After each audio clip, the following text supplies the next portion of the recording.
Hello दोस्तों, स्वागत है आपका हिंदी साहित्य में। हिंदी साहित्य की संपूर्ण तैयारी के अंतर्गत दोस्तों बहुत ही इम्पोर्टेंट टॉपिक है आदिकाल नामकरण स्मरणीय तथ्य को आज हम जानेंगे। तो दोस्तों इसके पहले कि मैं आगे बढ़ूं, अगर आप चैनल पर नए हैं तो सब्सक्राइब कर लीजिए तथा बगल में लगी हुई घंटी को प्रेस कर लीजिए चैनल से मिलने वाले प्रत्येक नोटिफिकेशन को पाने के लिए। तो आइए बिना विलंब का हम देखते हैं वीर गाथा काल आचार्य रामचंद्र शुक्ल। दोस्तों हम सभी को पता है जो रामचंद्र थे बहुत वीर थे, तो वीर आदमी वीर से वीर गाथा काल हमें बहुत आसानी से याद हो जाएगा। दोस्तों इस वीडियो को 2 से 3 बार देखिए, ये बहुत इम्पोर्टेंट है। आपको सारे जितने ट्रिक्स मैं बता रही हूँ सारे नाम आपको याद हो जाएंगे। सिद्ध सामंत काल राहुल सांकृत्यायन। तो जब भी मैं राहुल सांकृत्यायन को बताती हूँ दोस्तों, इनको अब भारतीय संस्कृति से बहुत ज़्यादा लगाव था। तो वो क्या करते थे, सभी को क्या समझाते थे, यहाँ सिद्ध सामंत काल से हम सिद्ध निकालेंगे। जो भारत की संस्कृति है वो सिद्ध की गई है, प्रमाणित की गई है कि दुनिया में सबसे अच्छी संस्कृति है, सुसंस्कृति है। तो जब भी राहुल सांकृत्यायन को हम देखेंगे सिद्ध सामंत काल ही लगाएंगे। नेक्स्ट संधि काल एवं चारण काल डॉक्टर राम कुमार वर्मा। देखिए दोस्तों यहाँ पे रामचंद्र शुक्ल है और यहाँ पे राम कुमार वर्मा है। तो जब भी मैं राम कुमार वर्मा को बताती हूँ दोस्तों, बताती हूँ कि ये वर्मा चले जाते थे, इनको बार बार ये वर्मा चले जाते थे। तो एक बार क्या हुआ, ये वर्मा चले गए तो सभी लोग इनसे गुस्सा हो गए, भारत के लोग गुस्सा हो गए। तो वो क्या किए, संधि करवाए। क्यों उनसे सब लोग पूछा कि आप बार बार वर्मा क्यों चले जाते हैं, तो उन्होंने क्या बताया कि मैं वर्मा और हिंदुस्तान में संधि कराना चाहता हूँ।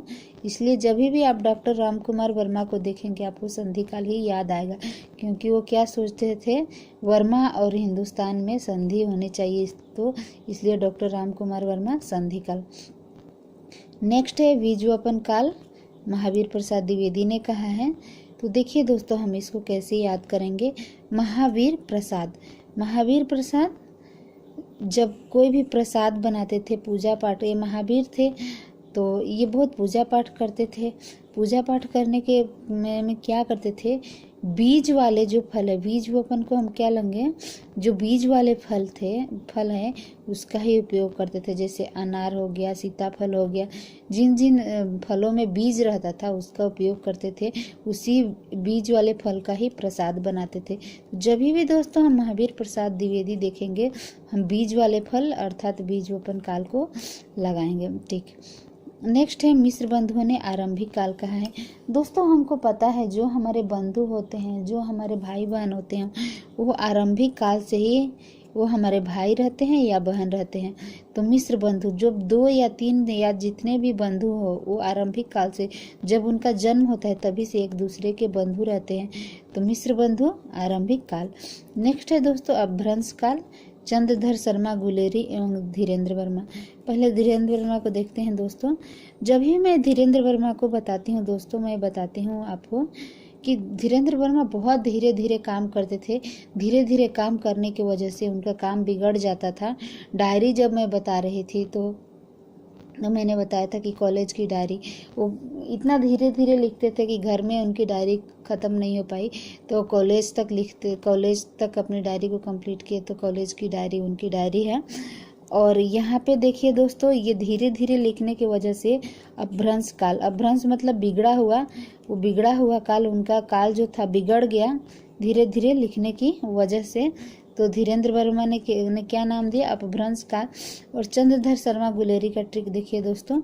चंद्रधर शर्मा, चंद्र को एक हाथ से धर लिए और दूसरे हाथ से लिखेंगे दोस्तों, तो सिर्फ एक ही हाथ उनका काम करेगा तो उनकी भी हैंडराइटिंग बिगड़ जाएगी। तो सब कुछ क्या हो जाएगा दोस्तों, अपभ्रंश हो जाएगा अर्थात बिगड़ा हुआ हो जाएगा।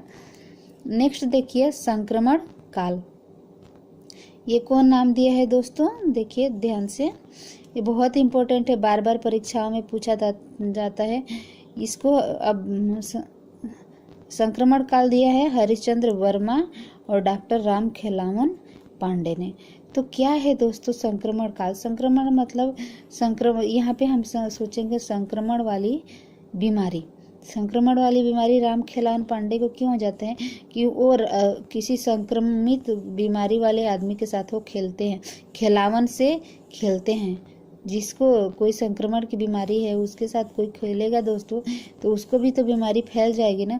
तो जब भी हम राम खिलावन अर्थात खेलते थे संक्रमण वाले लोगों के साथ खेलते थे, इसलिए राम खिलावन पांडे संक्रमण काल। और साथ में हरिश्चंद्र वर्मा भी है दोस्तों, तो इनको भी याद कर लीजिए, हरिश्चंद्र वर्मा का भी संक्रमण काल। नेक्स्ट है अंधकाल, बाल्यावस्था काल, रमा शंकर शुक्ल रसाल। तो देखिए दोस्तों, जहाँ पे शंकर जी रहते हैं हिमालय पर्वत पर, वहाँ पर तो घनघोर अंधेरा है, उजाला का कोई लाइट नहीं है, कोई लाइट की व्यवस्था नहीं है, कुछ भी नहीं है, तो वहाँ पे अंधकाल ही होगा ना दोस्तों। जहाँ पे लाइट नहीं है वहाँ पे घोर जंगल है, तो घनघोर जंगल में तो अंधकाल ही होगा, अंधेरा ही होगा ना दोस्तों। नेक्स्ट है दोस्तों वीर काल। फिर से यहाँ पे था दोस्तों वीर गाथा काल, आचार्य रामचंद्र शुक्ल ने कहा है। और वीर काल विश्वनाथ प्रसाद। तो दोस्तों विश्व का जो नाथ होगा, विश्व का नाथ कोई ऐसे थोड़ी बनेगा, जब तक उसमें वीरता नहीं आएगी तब तक वह विश्व का नाथ नहीं बनेगा। तो वीर काल से क्या हो गया, विश्वनाथ प्रसाद मिश्र। देखिए दोस्तों नेक्स्ट चारण काल। ग्रेसन ने चारण काल कहा है, तो सन, ग्रेसन का हम लेंगे सन और यहाँ पे लेंगे 4। ग्रेसन के कितने सन थे दोस्तों, 4। जब भी हम 4 देखेंगे चारण काल ग्रेसन, अर्थात ग्रेसन ने क्या कहा है, चारण काल ग्रेसन के कितने सन थे, 4।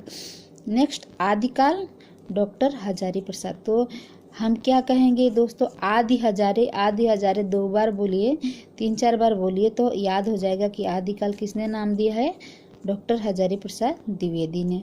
नेक्स्ट है आधार काल, मोहन अवस्थी और सुमन राजे ने आधार काल नाम दिया है। देखिए दोस्तों मोहन मतलब कृष्ण जो है वो भारतीय संस्कृति की, भारत की जो हिंदुस्तान की संस्कृति है उसका आधार काल है।